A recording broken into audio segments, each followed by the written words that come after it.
নমস্কার বন্ধুরা, সিএস কিচেনে আপনাদের সকলকে স্বাগত। আজকে আমি রাজমার রেসিপি নিয়ে চলে এসেছি। তো রেসিপিটা দেখার আগে আমার চ্যানেলটা যারা এখনও পর্যন্ত সাবস্ক্রাইব করেননি তারা সাবস্ক্রাইব করে পাশে থাকবে। আমি এখানে ওভারনাইট রাজমাটা ভিজিয়ে রেখেছিলাম। এবার আমি একটা প্রেসার কুকারের মধ্যে রাজমাটা দিয়ে এবার জলটা দিয়ে দেব। এরকম মেপে আপনারা জলটা দেবেন 1 কড়ার মতো, দিয়ে এর উপর দিয়ে লবণ দিয়ে দেবো। লবণ দিয়ে আমি 5 থেকে 6টা সিটি দিয়ে দেবো। এইদিকে আমি কড়াতে তেল দিয়ে আর একটু বাটার অ্যাড করেছি। ফোড়নে দিলাম একটা তেজপাতা, একটা শুকনো লঙ্কা, একটু দারচিনি আর 3টে এলাচ, আর দিয়ে দেবো এখানে গোটা জিরে। এই ফোড়নটা একটু ভাজা ভাজা করে কুচিয়ে রাখা পেঁয়াজ দিয়ে দেবো।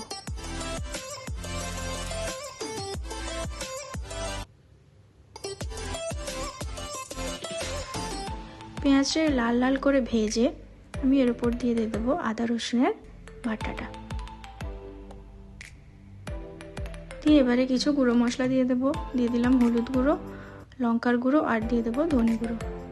দিয়ে ভালো করে একটু নেড়ে চেড়ে আমি টমেটো বাটাটা দিয়ে দিলাম। এখানে টমেটোর পরিমাণটা একটু বেশি যাবে।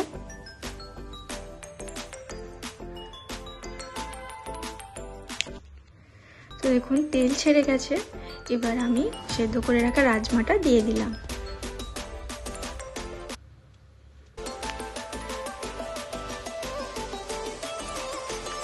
ভালো করে একটু নাড়িয়ে চাড়িয়ে এখানে আমি পরিমাণ মতো জল দিয়ে দিয়েছি।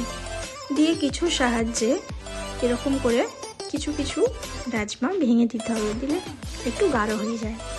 তো একটু ফুটিয়ে নিলেই কিন্তু আমার তৈরি। এর উপর দিয়ে চিনি দিয়ে দিলাম, স্বাদ মতো লবণ দিয়ে দিলাম আর দিয়ে দিলাম কসুরি মেথি।